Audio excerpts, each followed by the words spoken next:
Hey, hi guys. Hello, everybody. Yeah, Conor, you did send us a photo. We did show it last week. Did you get that? It was yeah. Oh, you did.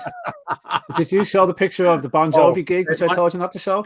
Yeah, that's right. That's you the did. one. It might not be the one that you thought you were going to see, but anyway, guys watching, we'll be able to tease you all the way through. Don't worry.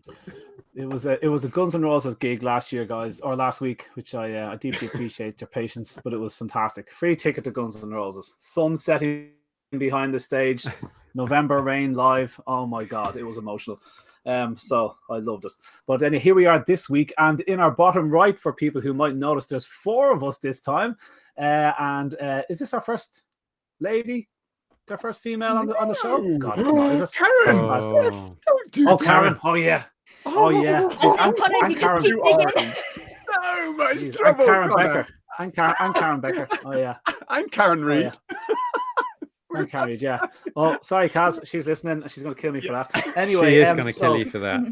Absolutely. In our bottom right here. In fact, we'll hold him down. Okay. So Conor, you found Julian. You've been doing some work with her. Would you introduce her? Tell us all about her, and then she can do it properly herself. Julian is a cat extraordinaire. That's her business there. Naturally, cats, you'll find her. And Julian is a rock star, so she does an awful lot of stuff. She's kind of classically trained as a behaviorist, so that's her bent, and that's her stuff. But now she is doing all sorts of holistic stuff. So big focus on energies and chakra and that kind of stuff. Loves a bit of zoo pharmacology, which is kind of the way I found her, actually. Author of a book, The Aromatic Cat, which is fantastic. You can find it on our website. Highly recommended. Most cat people talk about that book, so you find it in the forums when you're talking to them about things, and that's another way I found Julian. So yeah, so Dogs First was getting approached by a number of moggy owners, and I never had anything to say except read my raw feeding cats article, which I'm 50-50 on if I'm sure it's okay. And now I just direct them to Julian, so she has taken that bit of pressure off me. So welcome, Julian. Thanks for joining us tonight. Eager to learn everything you know. Thank you for having me, guys. It has been a dream to come here and join you all and to talk about cats, and the work that you do is phenomenal for dogs. And every week I'm like, come on, talk about cats, a little bit about cats, a bit more about cats. So I know, Brendan, I'm like, yes, we're doing cats tonight. Bren's so happy. Well, I've none of this. It's either or. I'm all for it's both. In fact, actually, there's goats and alpacas and a few other things as well. But I think cats deserve a little bit of airtime, do they not? Come on, guys. Oh yeah, totally they do. Totally they do. Yes, they do. So listen, Julian, I'm going to get in with the first question. What you were doing a conventional behavioral work, I presume. How did you see the light? What was that road to Damascus event? That's a great question, Nick. So it all started with my very poorly cat Pickle. She was so ill. She had diabetes, arthritis, pancreatitis, IBS, gingivitis, and we just weren't getting anywhere with health, with her well-being. So she led me, I'm sure you guys have got the same stories. There's always the one, she led me to train in animal healing, zoo pharmacology, which is self-selection, Reiki and energy work.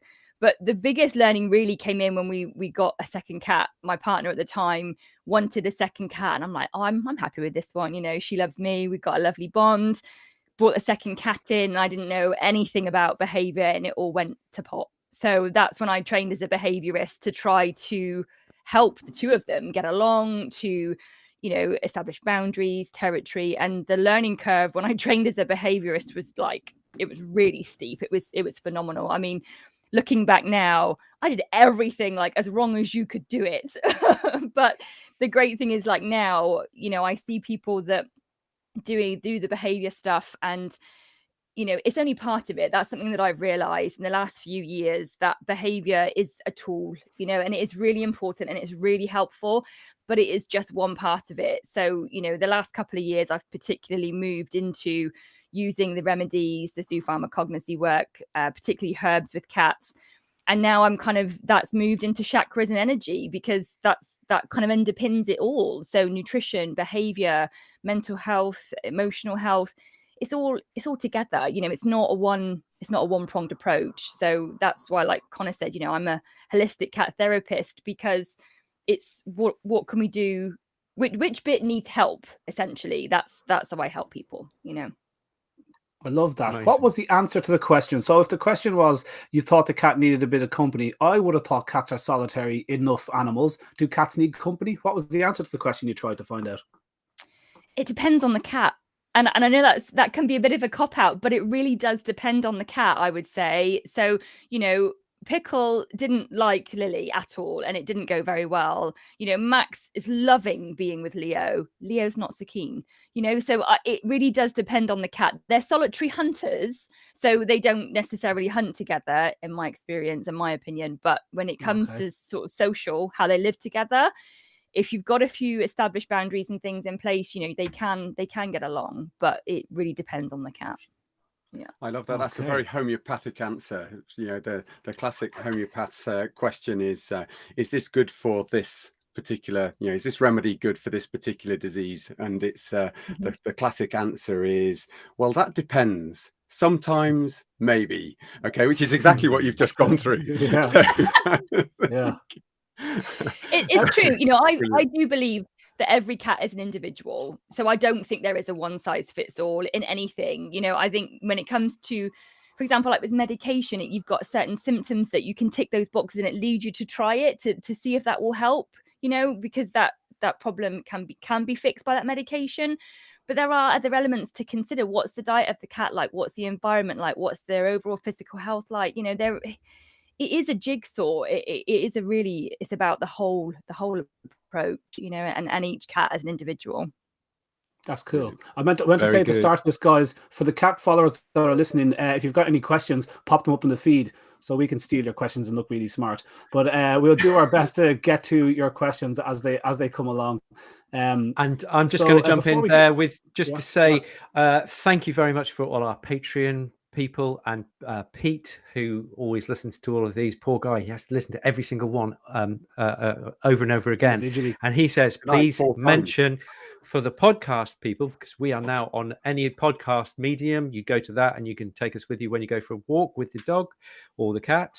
Patreon.com/Raw Pet Medics. Patreon.com/Raw Pet Medics. You can find us on there, and anything you can do to help would be gratefully received. Thank you. Absolutely. Julian, sorry, just doing the housekeeping. Before we finish that housekeeping as well, I think a big thanks to this man down here for a wonderful exploration of dog behavior. I would just say, if you've been on Patreon and you've tried to follow his instructions on how to access his video and got lost, then if you look a little bit further down the post, I've re-explained it, and hopefully all of those guys can now watch the video. The key thing is log back into dogsfirst.ie, follow the menu, and then revisit his video postings, and you might be able to actually see the webinar for free. That's one third of our patrons have watched that video already. So one third of whatever, 400 or 500 people watched it already. It'll be up there for another 7 days or so. That coupon code is there for a free watch. So any of the people that are on Patreon, you can watch it for free with that code. So listen, Julian, tell us, if we like in the behavior side of things, do you get called out just for behavior consults, or is it more health consults that you do? Can you do behavior consults over Zoom, or do you have to go to people's homes with cats?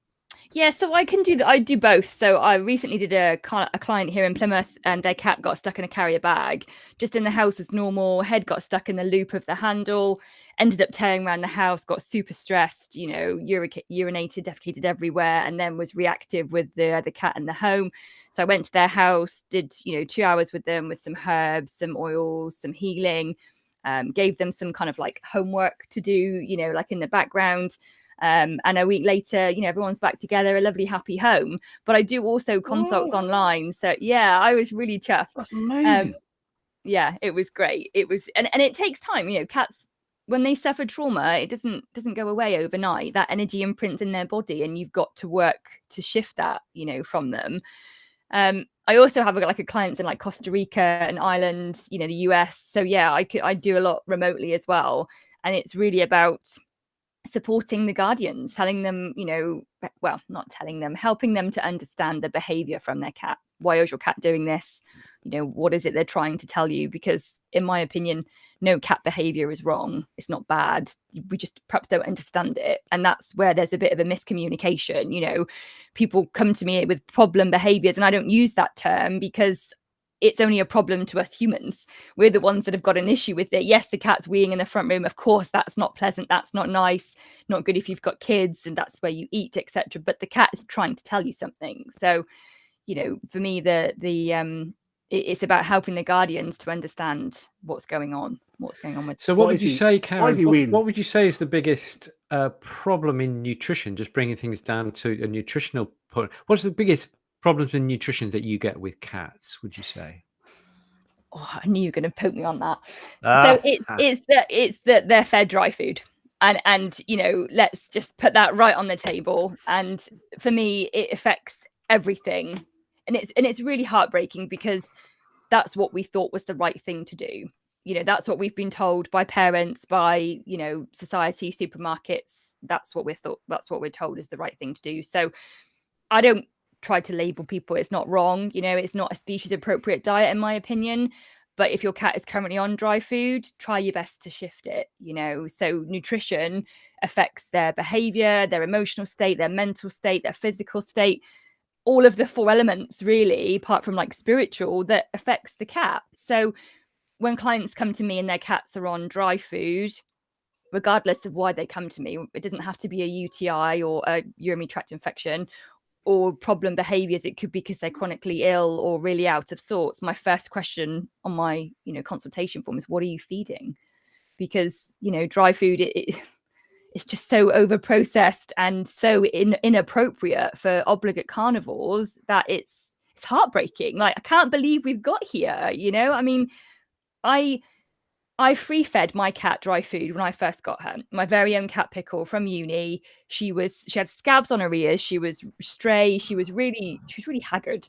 And I just wanted to love her. So I love through food. And I just put down a bowl of dry and just topped it up like every day, you know. And she became obese. She became diabetic.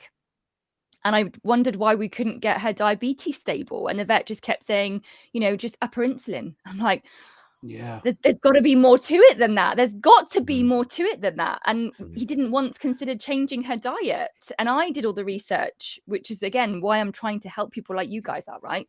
Putting the information out there so people don't struggle like I'm sure you guys have and I have as well. Because, you know, as soon as we took her off dry food and even put her onto wet, her insulin was coming down. We were checking her blood glucose at home anyway, again, against the vet, but felt like the right thing to do. So I think a really common question that I often come across, and I would love to hear your answer for this, is this question that Sue sort of put up there. Okay, can't get my cat to eat raw. What little tricks do you? I say tricks. What ways? Tricks is good. I like tricks. Tricks is good. What advice do you tend to sort of lean into or find is really useful for clients that are trying to move their cats over to the raw diet? So for me, I would say, you know, there's like an in-between step. I would go dry to wet, wet to raw, because sometimes dry to raw is extreme. It can be in terms of taste, texture, impact on the gut biome, digestive system. It's a big change. Just like us going from like McDonald's to green smoothies, like your body's going to be a bit shocked. But you can also bring in play elements. So play into the mental health. So get a chicken wing tip and, you know, put it on a bit of string. We did this with baby Max, who might hear a bell. He's just come into my office and is playing with a toy on the floor. We had a chicken tip, a wing tip, and we were, you know, dangling it in front of him to encourage him to play with it. And the second time we did it, he had a bit of and he gnawed on it a little. So how can you bring it into play? How can you stimulate their innate drives? You know, so I would say, think about what you're comfortable handling yourself as a human, because not all humans are comfortable touching a piece of meat or, you know, whatever it may be. Can you hide it? Can you bring in the kind of hunter innate ability in them? Because every cat's got it. It might just be buried really, really deep. You might just have to draw it out a little. So again, do it a couple of times, hide it in different places, and bring in the fun element. We get so lost in, I must get my cat on raw, or I must do this, and our energy really affects that as well. So for you and your cat, I would say have fun. Think of ways to have fun with it. Love that tip. That's so good, because owners are getting nutrition PTSD here. There's a lot of information coming from everywhere, and they've got one side, the trusted vet practitioner, saying you're going to kill them, and the other side you've got the internet and very strange messages and mixed, and people are really confused and scared, and I have to get it right, and if I don't, he'll be sick. So that's a great tip, that you bring a bit of crack back into it, and the movement and stuff. And what about hiding it? So what do you mean? Give me an example of hiding a treat. Do you mean a little bit of meat somewhere in a Kong type thing somewhere in the garden, or what? Give us an example. So what I would do is, I wouldn't use wet food, because it can be, whether it's in jelly or like gravy and stuff, it can be quite messy. So we use freeze-dried treats, and I call them treats, but they're not really treats. That's only because that's the way we give them. It's basically freeze-dried meat, and there's the brand that we use. Can I tell people what brands we use? I'm not like an affiliate or anything. We'll get money off them later. It's just as a cat mum, this is what we use. So we use a brand called Cosma. And we get it from Zoo Plus. You can also use Thrive, and they are just like literally freeze-dried pieces of meat. So our boys like chicken. Max has tried a couple of salmon ones. You can get duck, but I have some on my desk because I'm an awesome cat mum, and my boys come on my desk. So they're like, can you see? Lovely, like big, cubes. Really big. It's yeah, like but they come in all cube different, of. Oh, yeah, nice. Okay. Yeah. Like a cube of feta. What's going on? Yeah. So those are what I would use, Conor. I would flick it across the floor, because then that gives them the run to it. I would use it a little. You can get little plastic mice that have got little holes in, so that they bop it and it rolls over and the treats come out. Put it in the garden if they're able to have access to outside. Like, your limits your imagination, people. You can, whatever crazy thing you can think of, like, you don't want to put it under your pillowcase unless you want your cat like snarfling when you're trying to get to sleep, but put them anywhere. And what do you feed your cats, Julian? What do you feed your cats? So Leo's on raw completely. He's a mixture, and it's pre-made. I don't make it myself. I've looked at it a couple of times, but it's not for me. So he's on 3 different brands of pre-made, and Max is on all 3, because Max came to us in February from a rescue centre, and he's recently been in a referral centre for a breathing problem. So he's gone back a stage. So he was 80% raw, 20% wet, but now we've gone back to probably about 10% dry, 70. I can't get the maths sorted. He's probably about 10% raw, 10% dry, and 80% wet at the moment, because he's still not 100%. So yeah. Okay.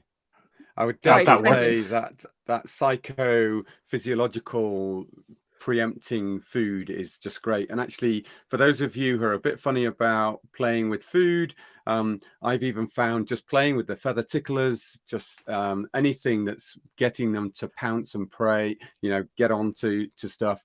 And then also that feeding around those real impact times for cats, which is dawn and dusk.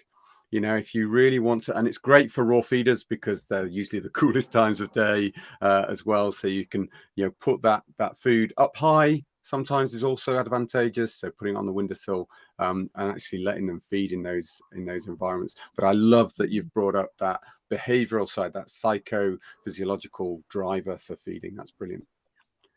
Well done. Yeah, that's cool. Do you give advice on waters? We've been talking about water over some previous weeks, and I know cats are particularly sensitive. And with all that you do, have you found any other things that you do with the water provision for your cats? No, I am really straightforward and simple with that, I'll be honest. So they do have access to hydrosols, like floral waters, if they want it, but that's a completely separate dish. They've always got a plain filtered bowl of water down, and then we change it daily. No, that's never something that I've got into that realm just yet. Okay. Yeah. Great. And should cat owners be leaving food out for cats? Like, at the pile of dry food left out on the floor, is that, like, in dog world, you kind of think, we pop the food down, the dogs eat it, so you never really have much of a problem with that. In fact, sometimes in guide dogs back in the day, it actually elicited a few kind of troubling behaviors when we were trying to deal. So we always thought leaving the food out for a dog that wasn't eating it wasn't a great idea. For cats, is it recommended that you leave the food, and then what do you mean? What happens when it's raw? So no, I don't recommend free feeding, and Brendan may have a different approach to this. So I'd be interested to know what your thoughts are, Brendan, in a moment. So no, I don't advocate free feeding, because cats can get anxious around food time. They like routine, and it can lead to cats being overweight. I definitely wouldn't free feed dry. I mean, let's be honest, you want to kind of get them off it anyway. But with structured feeding times and that behaviors that come from the human with that process, it helps to keep the cats in flow of the day. So with their energy stable, and not just the energy in their physical body, but their emotional and mental energy as well. Like in the mornings we come down, we make the coffee, and then I sort the boys, and they kind of follow you around, and they know what's happening in their day. So I wouldn't recommend free feeding. And if you are at the moment, I would advocate that you start to pick it up at times and make those times short to start with, so you don't cause anxiety in the cat, and then increase those times where their food is taken away. But, if we think about cats that were in the wild, they would eat small meals, little and often. They're not sitting there like cows grazing on grass all day long. So, I would always advocate people feed 3 to 4 meals a day. And again, I know that can be a bit controversial because some people say feed twice a day, but I found. Oh, and she's dropped out, but she'll come back. So, just a view on that was... So I always try and say to people, consider it's a mouse-sized meal. Don't overface them with huge amounts of food in any one go. So a lot of people will look at free feeding, and from that side of things, we will just say, look, from a point, don't give huge bowlfuls and leave it. Let them eat at dawn or dusk, as I like. Those are great times to start. If they're eating all of that food up very quickly, and keep it at a height, don't put it on the floor. I always try and avoid going down to sort of floor level, purely and simply because they will feel threatened in that environment. Even if there's no other cats or no other pets, cats hate to be looked at whilst they're eating. So don't go perching over them or anything like that. Let them have a height advantage, sometimes even clear off a bit of a bookshelf and actually be able to put the food onto that on a piece of carpet tile or whatever it be to give them some grip, and let them actually get to a height where they're hunkered down. And some of the hiding places, is great. So actually create a little bit of a hiding place. If it's a wooden box in the garden that's raised on a perch, or it's a place in the house that's inside a wooden box, then we can have a look at that and see whether it's possible to get cats comfortable in a place, give them small amounts of food at a time. If you've got to look at their daily requirement, and certainly for my spider, she is a cat that loves to come up to bed with us all. She definitely has her moments in the night that she'll also go out and feed. So it is a case of, I know if I fed her at dusk and then she's had some of the food and she's finished it, I can put some more down, and because it'll be cool through the night, she may go back and visit that. You're not going to have the fly activity at that time of day. You're not going to have, all of the other concerns. It's cooler weather, cooler time of day, even in the summertime, so they cope through that. If I'm going out in the morning, yes, I'll feed at dawn or, earliest that I can. And then if she eats that up, great. If she doesn't, generally, that stuff is either taken away or binned. Okay, it's just Labrador. some things. Well, of course, I've got some movable bins that are Yeah. in Pippa, who are always just making sure that she has finished everything. But the other great thing for me is when I'm preparing the dog's food and that's going in the dishes, who's on the kitchen side just making sure that they're not getting anything that she'd like, but she's there just saying, I'll have a bit of that, and the dogs are looking really upset because she's got this huge dog bowl in front of her and she's delving in. And I love the fact that actually she will pick and choose what she wants day to day. I do find, and I'm going to ask Julian about this, but that some cats are about fish, some are more chicken, and some actually just, I'm totally not either chicken or fish. There are those minority, but I love the fact that she will now almost follow the dogs in taking big chunks of whatever. Doesn't have to be macerated into tiny little things. She's a great hunter. In fact, Artie makes sure that she kills them quickly because she just tells her off for playing with her food, and then leaves them for her to finish off. But she will eat that. I know that we've had some people say that they don't feed their cat, it feeds themselves. But there's plenty to be said for occasionally visiting the reptile shop for the chicks and mice. Okay, and that can be another great fiber source. Somebody was asking me over the weekend about psyllium husk not necessarily working for their cats, giving to cats to try and improve their motions or improve their fiber source.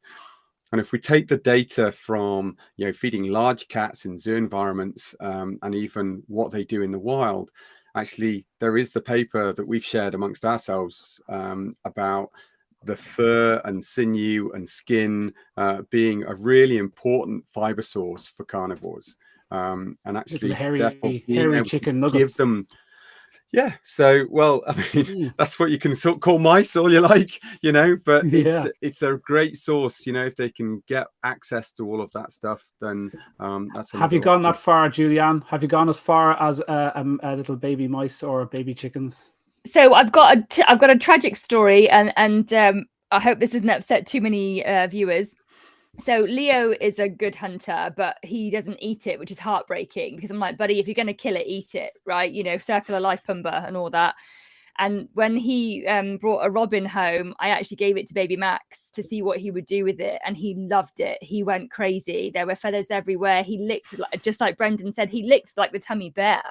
And then he sort of stopped playing with it. So I kind of made a little cut on it so that he could smell the blood and everything. And then he was licking the inside. You didn't make a finger puppet. You didn't make a finger puppet. Please tell me you didn't make a finger puppet. Vegan, can I just say vegan right here? No, I didn't. No. And then I bought online some quails.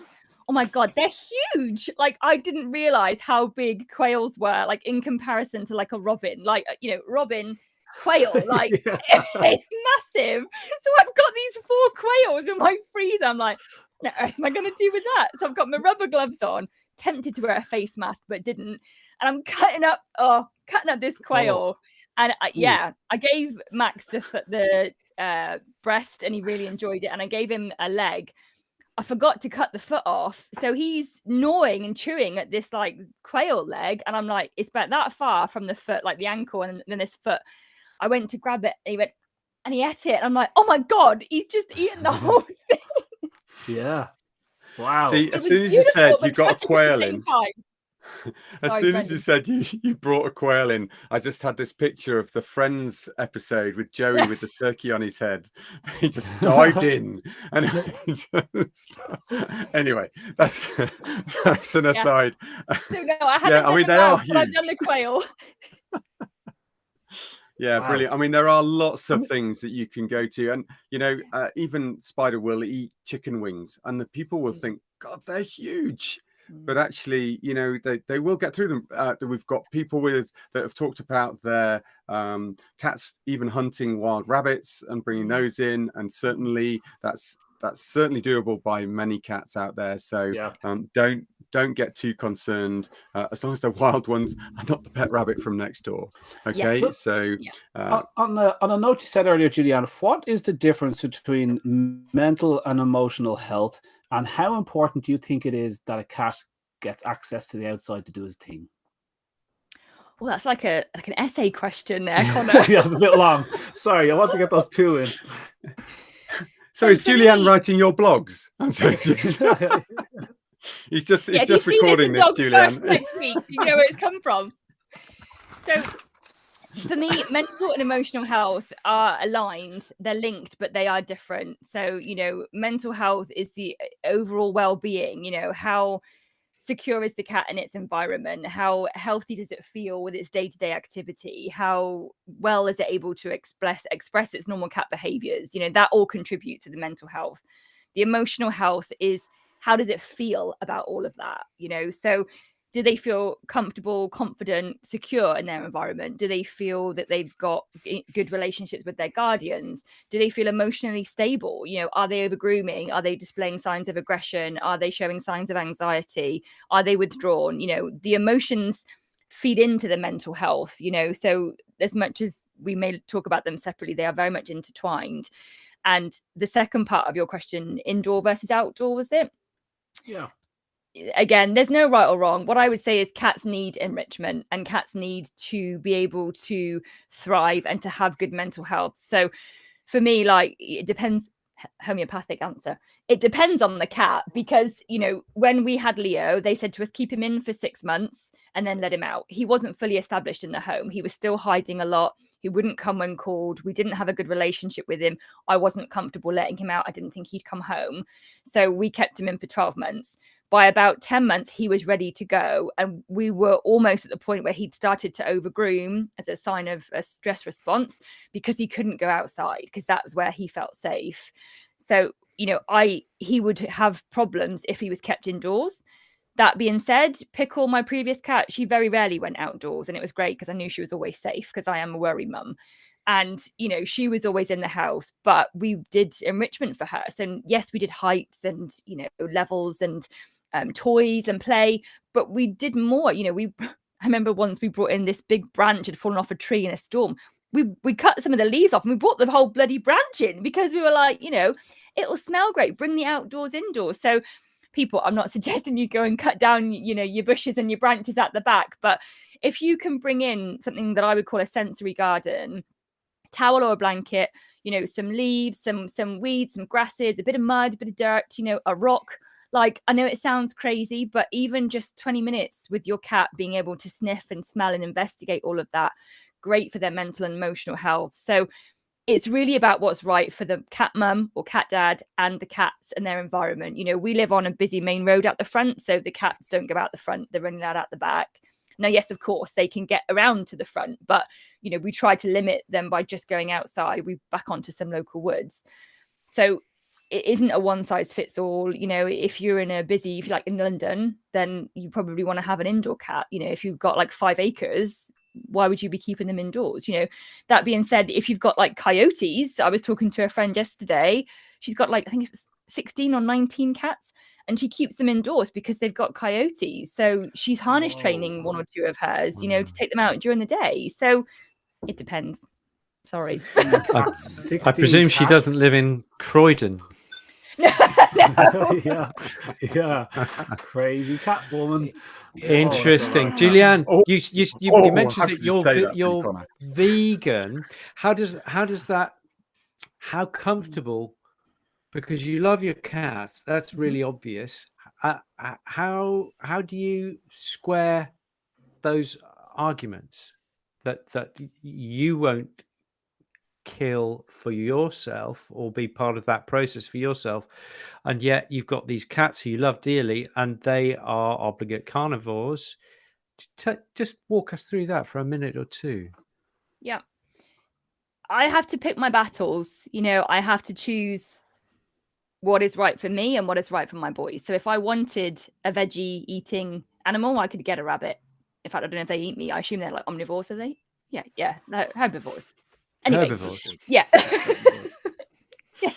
I'm not a big rabbit fan. Kill a rabbit. Yeah. So, I choose to have obligate carnivores as pets. In fact, I don't see them as pets. They're my babies. They're my boys. But I need to do what's best for them. And that is different to what's best for me.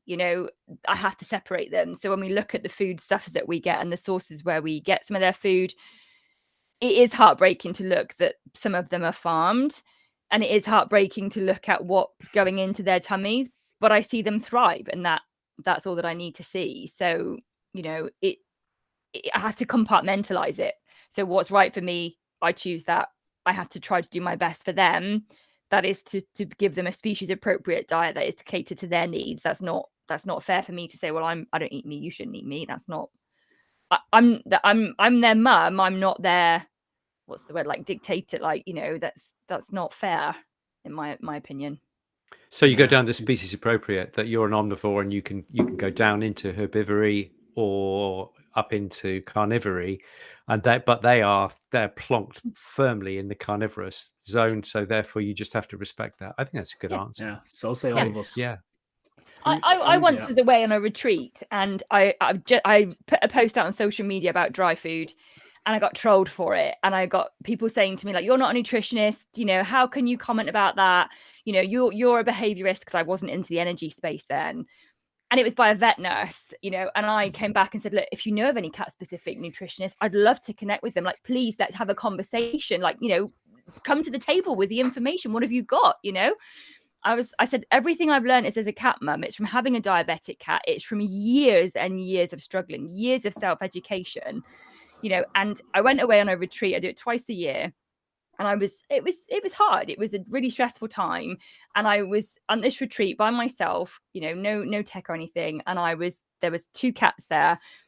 And I was sat in my room, and on the balcony, I heard this god awful noise, like a proper yowling. I'm not going to do it. I do noises on my lives, but I'm not going to do it on yours. This cat was like yowling. And I'm like, oh my God, like who's hurting the cat? Went and looked over the balcony to see this beautiful tortoiseshell pussycat playing with a dead mouse. And I, you know, a bit gross, I watched her because it was nature at its best. You know, it was just heaven. And I went to come back in, and I heard this almighty crunch as she scrunched and ate the skull. You know, she started to eat the mouse. And I thought, if ever there was a moment where I doubted myself and what I believe, like, there it is, like right there, you know. And I remember that story with Nala, because I found out her name, because it was really affirming to me that cats are carnivores, you know.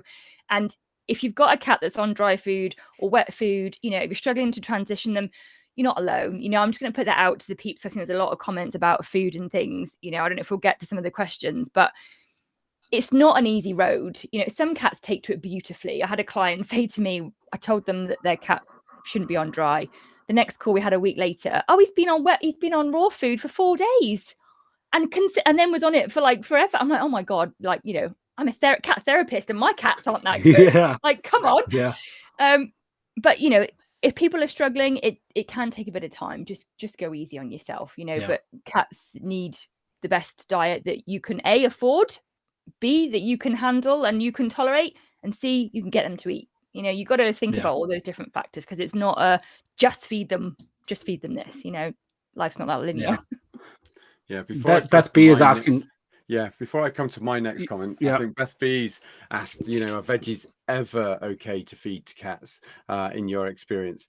You must have done some zoo farmer and stuff like that as well around this. Have you sort of ever thought about foods and whether they include veggies or not? I can't see her comment. I can't see her question. Oh, it's down the bottom. I've just comes across our screen, underneath. Yeah. Oh. I've put it in the bottom like of the right screen. in front of my face. Yeah, it's huge. There we go. It's right there. Where? There? Right on the stair with clogs on. I can't. This big orange words are in my way. Sorry about that. It's my first time using this software. The veggies for cats thing is interesting, isn't it? Because like we have YouTube videos of cats trying to eat a piece of broccoli, and you know, a vegetarian or vegan person saying, "Oh, my cat loves vegetables." And what we know of cats is something similar to dogs, is that in the first few weeks of life, there's an imprinting period in cats as well, where you can train the cat to say, "Look, this is normal food. This is normal food." And the cat will later on say, "Oh, okay, I'm a broccolivore," and they start eating broccoli on YouTube. And then the people start saying he loves broccoli. And so that use of the word love is a bit misleading. It's like, well, you've trained him to eat broccoli. Is it actually a useful food source for him? I don't know, do cats eat many veggies? As an obligate carnivore, I can't see it being in their pyramid at all, bar a tiny bit of stomach contents, perhaps. Is there any place for veggies or berries or whatnot in a cat's life? I love that sentence. Any space for berries or whatnot in a cat's life. I love that. In my opinion, I'm aligned with you. So what they would eat, like Nala and the mouse, she's eating what's either partially or digested in the mouse's tummy. What I would say is if you've got a cat that is eating unusual foodstuffs, and by that I would say like fruits and vegetables and things, I would look at potentially there's a deficiency. What is it they're trying to help heal themselves with, which just kind of move into the realm of the zoo farmer work and the self-selection, with grasses and nutrients and things. So in my experience, no, I've not had cats that have done that, and I wouldn't particularly suggest there was a place for it. I would be more aligned of the Cool. It's meat and bones and etc. Yeah, that was a nice segue there. Tell us about zoo pharmacology there. You were mentioning that that's a big kind of part of your life. Tell us about that. A lot of the folks on here know about it in dogs, but tell us about using it in cats. How do you exploit that in cats? Exploit that. So for me, self-selection, every cat, every being has the innate capacity to know what they need to heal. We've sadly taken it away from a lot of our cats because they don't have access to the remedies they need to choose to heal themselves. So self-selection or applied self-selection is where you bring remedies and offer them in the house. So for example, we have some spirulina. I don't know if you can see. If I tip it, I'll pour all over my desk. But we've got some spirulina. Pour it on the computer, please not. Yeah, not a good idea. You could send Conor the bill. we have some spirulina powder, and that option is in organic olive oil, organic sunflower oil, because Leo's on steroids, on an inhaler for his asthma, which we're reducing him off. But I basically rotate having different remedies open for them, so they've got access to the woods and the great outdoors. But I also offer other options, so it's not just a question of they're poorly, what can I offer to help them fix themselves? It's what do they need to thrive? Because sometimes we need a cube of chocolate, right? Or a slice of cake, or a really strong coffee, or a beer, or a glass of wine, or you don't need that every day. No, you don't need that every day, but you choose different things every day to help you feel good, and that's where I feel Zoo Pharma comes in. That's nice. You look like you were going to ask a question a minute ago. Sorry, Nick? Did you have a question? No. What is it? Just tell us what zoo pharmacognosy is. So zoo pharmacognosy stands for animal remedy knowing, or animal medicine knowing, depending on how you translate it. And it is the cat's capacity to know what they need to heal from, for example, like a plant. So you will see cats going out and rubbing against a lavender bush in your garden, or a rose bush, or eating particular grasses, and they generally eat the tips because that's where the nutrients are. So when they have access to it, cats will choose botanical remedies, herbs, flowers, powders, essential oils, if you use that as an option, which I do, to balance themselves, to find balance and well-being, to create homeostasis in their body. Ah, cool. Yeah, so you can use it for health conditions. So if you have a gut sick cat, do you present the cat with remedies that you think might help, and say, there you go, buddy, have at it, and choose your remedy? Is that the idea? Yeah, definitely. So Max has actually had an issue with coughing, and now his digestion's, funny enough, is now a bit unsettled. So we've put down something called a herb garden. So it's a towel or blanket in the dining room, because that's a quiet zone in our house, and he's got some remedies there to support his digestion. So he's got marshmallow root, chickweed, ginger, and peppermint, because I only put one in each corner. All dried herbs, all organic. If people are interested, you can get it from my shop on my website. And yeah, I've basically put them down for him to use. So if he wants to, he can eat them, sit with them.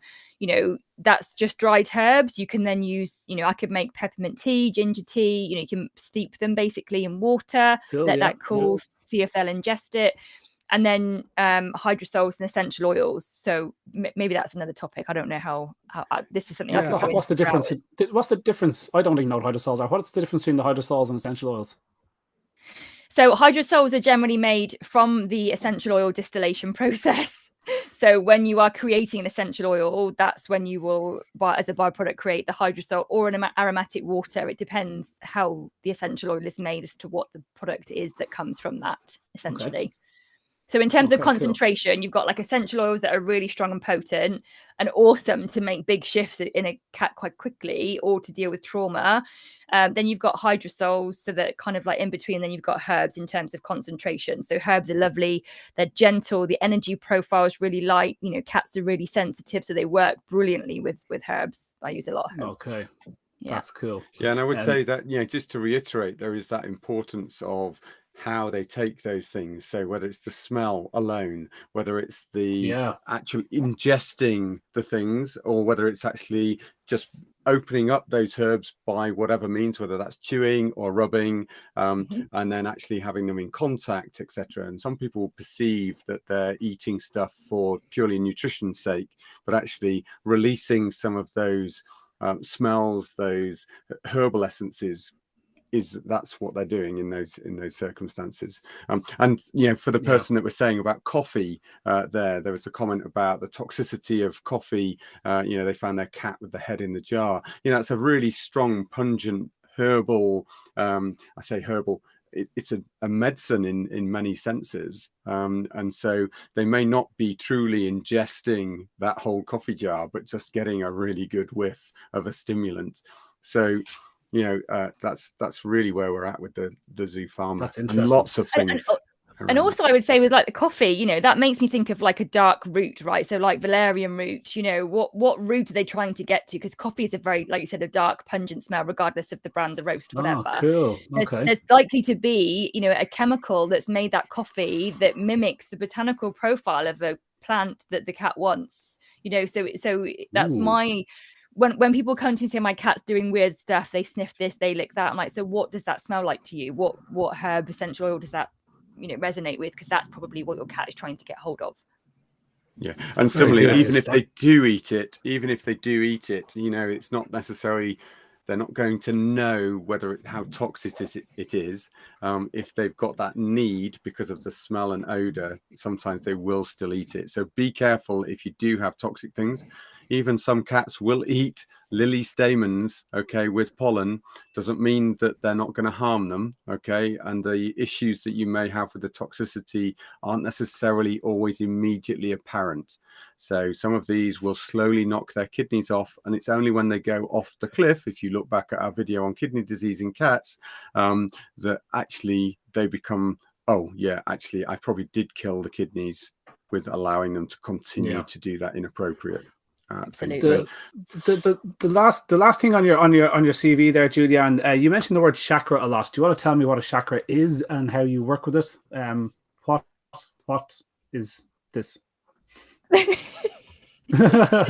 Tell us about chakra. What is this thing you took off? I think it's time for my camera to cut out now. It's the name of the Indian restaurant down the road, and it's excellent. If anybody wants an excellent Indian restaurant, it's called Chakra in Greystones. It's very famous. Anyway, Julian, tell us about this chakra business. I know it works for you. What is it?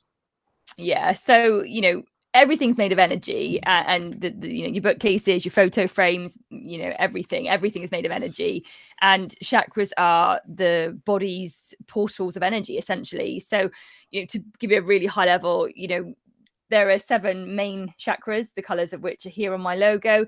There are, like, for every acupressure point or every acupuncture point, that is considered a minor chakra. So basically, it's how energy comes into, flows around, and comes out of the body. So the 7 main ones, they start at the root. So that's by the tail for cats and their feet, and they work up through the body, and it finishes with the crown, which is at the top of the head. So each of the chakras is aligned with different parts of the body, different emotions. They've got a different frequency.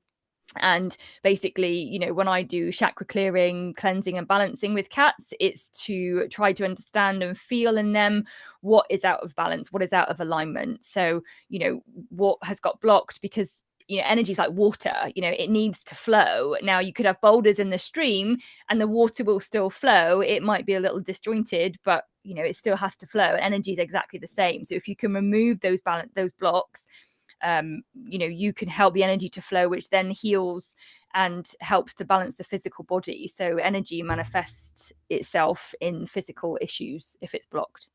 That's cool. How can you manipulate it? I understand that's the point of acupuncture, because it works so well with me.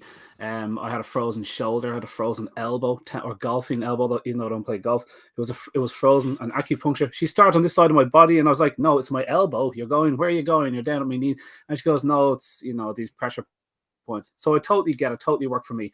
But how can you help a person or a cat, or especially a person with a cat who knows nothing about pressure or these points? How can you manipulate it from far away?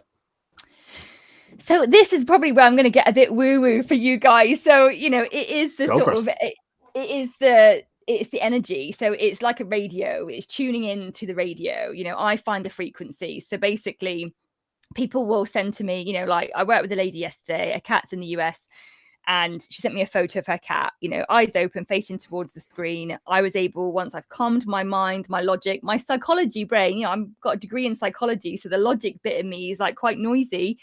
I quieten that, and then I sort of drop into my heart center, and I can almost like tune my radio to find the frequency of the cat. And then I feel in myself what's going on. So like this cat I worked with yesterday, it was very angry. It was very hot. There was a lot of energy in the lower chakras, and I basically sit and help to shift it, to clear it. So it's a little, I know it's unconventional and it's not, traditional medicine, but I've had some phenomenal results with it with my own cats, with clients and things. So it's the other bit that goes with the physical, the mental, the emotional. It's the spiritual, and it's the energy piece that actually affects all the others as well. So, they're all tied together, and it's really about trying to work at the foundations.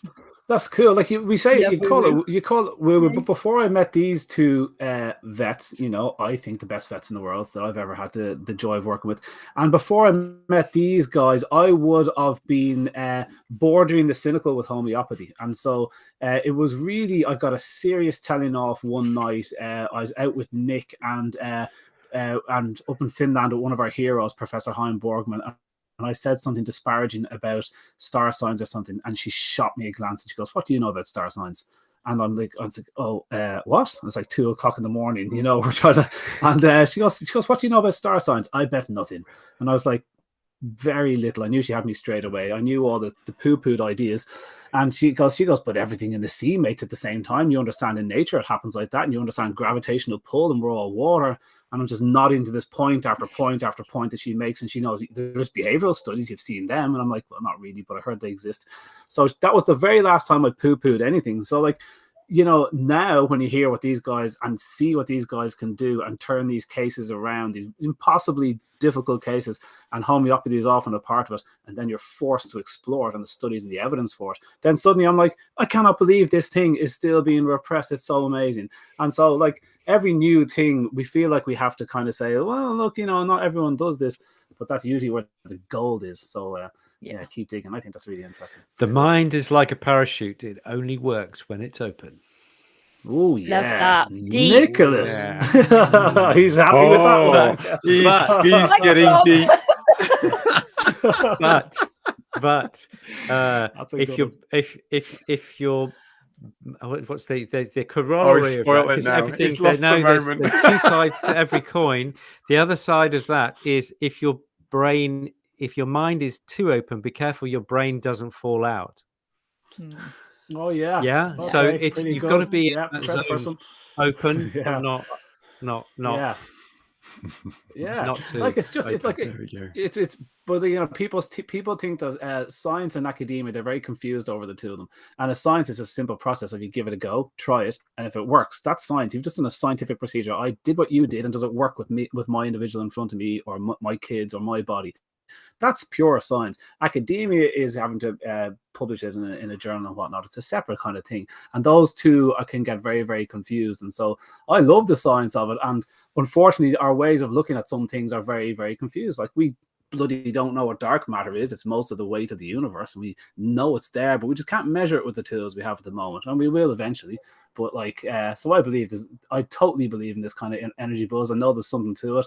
There's countless examples of these things working. Horses are great and very receptive to it. You've got Reiki and all that kind of stuff. That's going down the same route, is it? Or is that a yeah, very much. Yeah, very much so. So it is very much Reiki. You know, I mean, I'm a Reiki master, and it is totally to do with that. You know, it is about energy, and not being funny. Like, it's not one or the other. So if Max, God forbid, like touch wood, breaks his leg, I'm not going to just heal that with energy, right? I'm going to need a vet to put in a pin or whatever it needs to do, you know. So it's not like the way, like I said right at the beginning, you know, it's all about complementary. So Max has just had a situation where we had breathing problems. He had to have a CT, a lung wash, you know, we've had a whole host of things going on.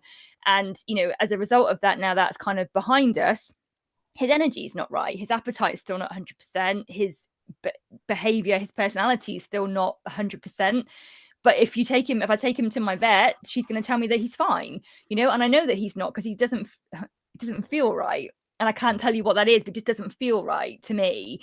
So, you know, I've got to, what did you say? Give him Valium. That'll be the solution. You know what I mean? I have a little bit of that. That's why he's not a vet. Okay. I'm saying if you brought him to the vet, that might be the solution. Jesus, Okay. edit that out, Pete, please. Not a pain relief. Don't do it. Yeah. I better have a sleep well. Yeah, you have a good sleep. That fixes everybody. This is so interesting, guys. It's an hour in, so Pete has to chop this down somehow. But that was just so interesting, and there's clearly a lot of cat people here. At the very start, Penny Wood shouts out, "More ferrets!" So I just thought we're going down a slope here of meat-eating animals. So it's not the worst idea. I don't know anything I'm about sure ferrets. I can find a ferreter somewhere nearby to come on one week, just so that we. I know nothing about ferrets. I'd love that. Do you know anything about ferrets, Julian? Can't get you on again? No, nothing. No, nothing. She's not going to go there. I can't even give a quick whip. No, don't go anywhere near trouser legs or drain pipes. It's fine. So, Julian, do you want to just how would you like to close today? Thank you, Nick. So I will look at everybody's questions and comments, and I will reply to people. And I would say, you know, don't forget that your cat is an individual. You know, they are unique and no one knows them better than you. So yes, we can all come on here and we'll share with you our experience, our knowledge, our suggestions and recommendations. Take what works for you and don't feel like you've got to do it all. You know, try one thing. What's one thing you can try? Do you want to get the book and look at herbs and hydrosols? Do you want to try moving your cat from dry to wet? Don't try it all. We're human, you know, and life is busy and there's a lot going on. So if nothing else, you know, just take a moment to look at your cat and appreciate them for the beautiful being that they are, because in my opinion, they're sentient, they're sensitive, and they're really, really awesome. So I'm going to say that I hope that you guys will have me back again, like next quarter, maybe, to do more cat talk. And if you want to get in touch, you can find me on Instagram and Facebook at Naturally Cats. My website is www.naturallycats.co.uk. I offer a range of services from the energy work, help with herbs, and behavior stuff as well. So if you've got any questions, get in touch. And just as a final note, thank you all, gentlemen, for having me. It has been so much fun, and I would really, really love to do it again. So thank you. Absolutely. That's brilliant. And would I just say, for all of those cat lovers out there, if you want to see more cats, hashtag more cats, post it on this, and we will see how many cat lovers. We might even get you back monthly. Maya wants to come on. You know, maybe we'll get rid of these two dog lovers and we'll just turn do into a cat show. Yes, you know, we'll be the cool cats on the block. Okay, and these guys can have holiday. Head off into the sunset. And also, your book is called The Aromatic Cat. There was links posted at the start of the show, but The Aromatic Cat, you're going to find it. And it's also on your website as well. And check out the reviews, guys. It does the business. So, listen, thanks again, Julian. That was fantastic, guys. I'm not sure what we've got planned for next week, but as always, I'm sure we'll get to talking and plotting on WhatsApp and issue it in good time. So, guys, there's 7 days left on that seminar on patreon.com for my behavior seminar. So that's free for our patrons. So it's Raw Pet Medics on patreon.com, free for the next 7 days. Thanks again to Julian and thanks to the guys. And I love that. Was a very quick hour for me. There's so much more we can do with that. We do nothing with cats. We must spend more time with them. Yeah, well done, Julian, lads. if you've got a Well done, book Julian. title, plug it on this. Put it onto the comments that lots of people were asking about. If you've got a book, we can't comment. we can put the comments on. At the end, we can go back into the post and we'll put the comments on for your book. Cool. Okay, so there we go. Cool. That's brilliant. Thanks, All guys. right. See you all next week. Look out for